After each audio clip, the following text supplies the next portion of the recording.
Drop B song from a while back. We were playing it toward the end of 2024, but we cut it out. We cut it from the set because people weren't. They just weren't responding to it. And you know, some songs are just like that, where it's just like the time's not right for it,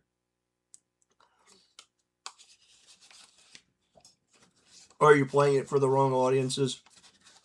And in the grand scheme, we made that judgment based on like a way lower volume of shows. So it was kind of a low sample size to say that it wasn't a song that we should keep. Um,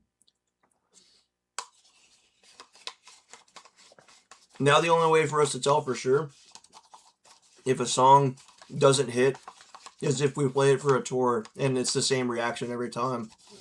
Then at that point, it's just like, yeah. And then some songs are just really good in recording. They just don't transfer live for some reason.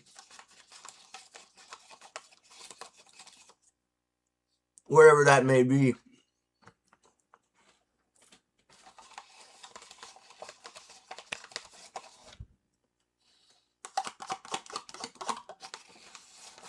And that song is one of those situations, I think.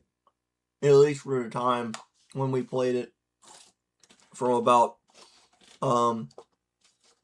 September through December. Or we basically played it for a month and a half's time.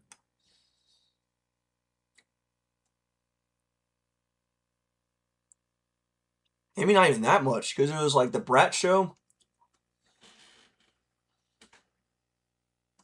Yeah.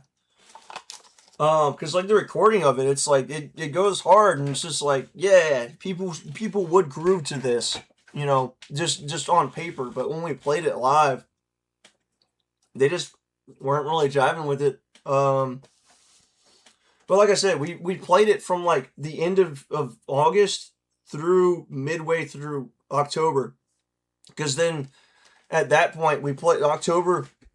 We played the two shows at the end, and those were the last two shows we played in 2024 because at that point I was getting a lot of pressure from work, and that was when I was still the assistant manager over there. So we, as a band, and it was also from Reese too, a bit, because he also worked retail during that time period. And you know, November, December is extremely important for that industry, and with those decisions, like, you know, coming together, it was decided that the last 2 months of the year we wouldn't play, and then immediately in January we'd get back to it and start touring. And that was kind of, in my mind at least, was just a method to recompensate for the amount of the lost footing we got for 2 months of not playing. And luckily it paid off. That decision to almost exclusively tour as the means of playing shows. Of course, that ended in some pretty substantial lineup changes. In fact, that second show of the October shows in 2024 was the last show that Ethan played bass for us with, or on. And Slade from Necromar joined temporarily as like a touring musician to play bass. Stetson was on those last five on that first official tour we did, because we did, you know, a little tiny Gulf Coast 4-day thing, but I didn't really consider that a real touring experience because we went home every night, which stupid decision, but we didn't have a vehicle that we could all sleep in. We definitely weren't gonna buy hotels every night. That would have made no sense. So that was back in like September of 24. And then we played the last few one-offs in October. And then Ethan stepped down when realizing, hey, I've been spending a lot of money to do these single shows. A tour would be much worse. I don't want to continue doing this and hold y'all back if that's... And not really hold back. That's not really the thing I'm saying. It's just like leave us waiting on a real answer. So he preemptively made one, and basically decided, hey, I'm going to step down. And then his official last show was supposed to be him on vocals and Jake on guitar, but he got sick ahead of it, and that was in like March 25. So we did if I remember correctly. We did January 25, February of 25. January we went through Texas. I think it was Corpus Christi, San Antonio. Yeah, Corpus Christi, San Antonio, Denton, Houston. And then we ended in Lafayette for Stetson's last show. And then in February we went into Alabama and Florida, and then we ended in Baton Rouge, and that was Jake's first experience doing vocals for the band. It was definitely not his first experience doing vocals, but for Muscle, I mean.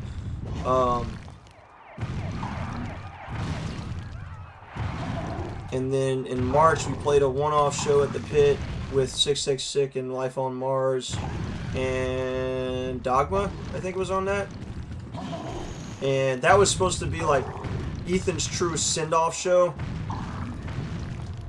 And he was supposed to do vocals for that, but he got sick.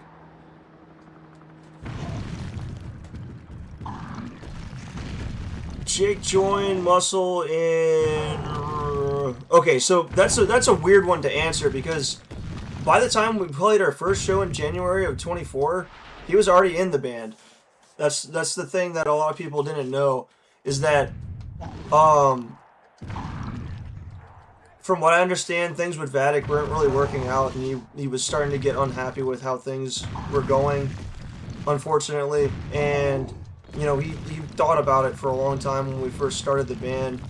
He just didn't have time in the beginning. Originally, he was supposed to play bass when we originally talked about like doing the band with Stetson, with Reese on guitar and me on drums.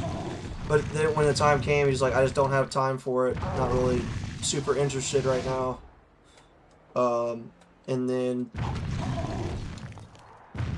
like I said, we announced in, I think it was August of 2023 that we were a band, and then in December of 2023 we released the demo, and then it started getting some traction. And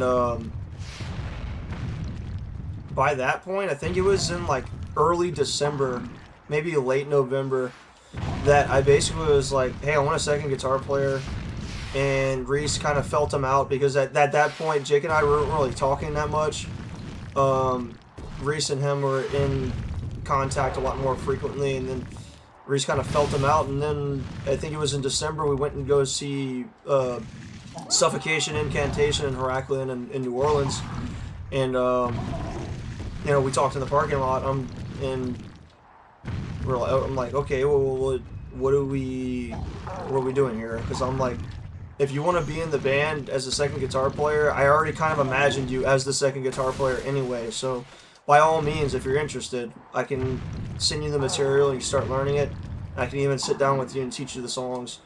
Then Reese can do the same for the song at that point that he had written. So yeah, he technically joined the band in December of 23. So he's been in the band for about 2.5 years now. But his first show with Muscle on guitar when he debuted was in exactly 2 years from now, or 2 years before now. It was in May of 24, and then February of 25 is when he officially stepped up on vocals. Well, I guess kind of unofficially, because that was not the permanent solution at the time. Because we had one of our other friends that we've known for a while that was supposed to step up and do vocals, and unfortunately, he decided it wasn't the right fit for him. So what was the decision is, okay, Jake's the new official vocalist, and we're just gonna get a second guitar player, different person. So that's how he ended up there. So yeah, it was like February, his first tour. That was when we went to Florida for the first time in this band. And then April, we did a little bit of Texas, a little bit of the Midwest, and a bit of... Wait, where the hell is this enemy? Oh, he's shooting out of a window.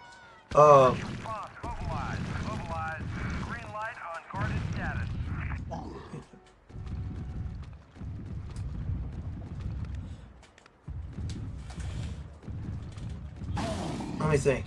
Okay, yeah, so that was one. We went up to Arkansas a little bit, and we went to Wichita, Kansas, and then we had to end up filling in a date on 3 days' notice in Alexandria, and that was the first time we had played with Human Instinct, and that was kind of a pivotal moment where we realized, we're like, okay, the hardcore scene's really healthy right now. This city that people used to tell me, never have your band play here, on 3 days' notice, like 50 people showed up, and there's only 2 bands on it, and it was on a Thursday. And then I'm like, okay, Human Instinct, you guys got it going on. I need to like help cultivate, you know, their path, and they completely took the ball and ran with it. Like, they're super proactive. They're doing everything they need to be doing. That was also the tour. It was like 11 days in a row, I think. We did that where that crazy ass Mobile skate park show happened. Yeah, we tell a lot of people about those dudes that like literally fist fought with their like actual full force punches in the pit, and someone got choked out. That was nuts. That was probably still one of the craziest shows we've ever played. And then in June, we did a true Midwest where we went even deeper, and we went as high as like Minneapolis. And the guy that was supposed to be on vocals was on the road with us running merch, and Jake was still on vocals. And the point was to get him ready. Ended up he wasn't ready, and then August wasn't even a tour that we announced, but we had the dispersed shows. We kind of played everywhere on the East Coast and somehow still broke even though we played like 11 shows in 23 days. And then after that, it was the first Texas Testosterone tour. And I say first because the second one's happening later this year. And then this year was the Florida, flexing in Florida. And then what did we do after that? Okay, the Midwest Muscle 2s, which we just got back from. Summer Supplements was supposed to happen, but it's looking like we're going to have to just rebrand that for a different tour at some point. Yeah, and then the rest is the future, because we're already here. I just completely rambled my fucking ass off. I don't even remember where this came from. Yeah, he said, fuck yeah, I'm glad y'all are getting to play. I remember that Gamera and COVID was a low point for you guys. Yeah, definitely. That's honestly the understatement of the century. It was a slow and bad point for us.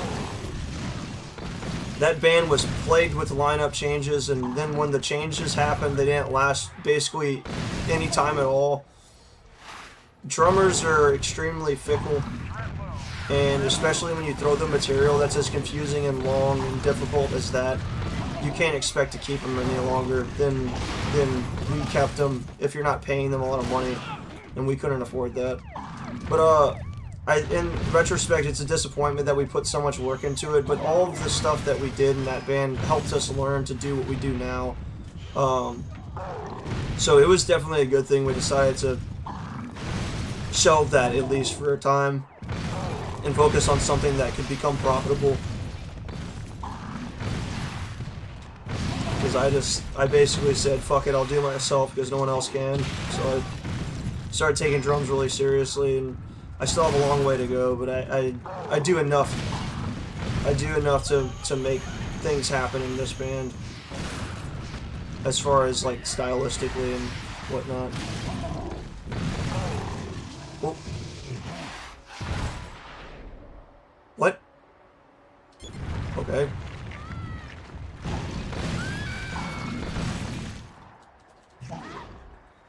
You're being dramatic.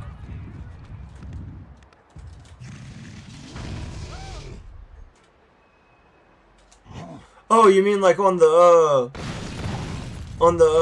Muscle 2026 demo? Yeah, I like how a lot of them came out. And surprisingly, for a demo, like, it still sounds good. I mean, definitely not like official recording quality, but like definitely gets to the point across.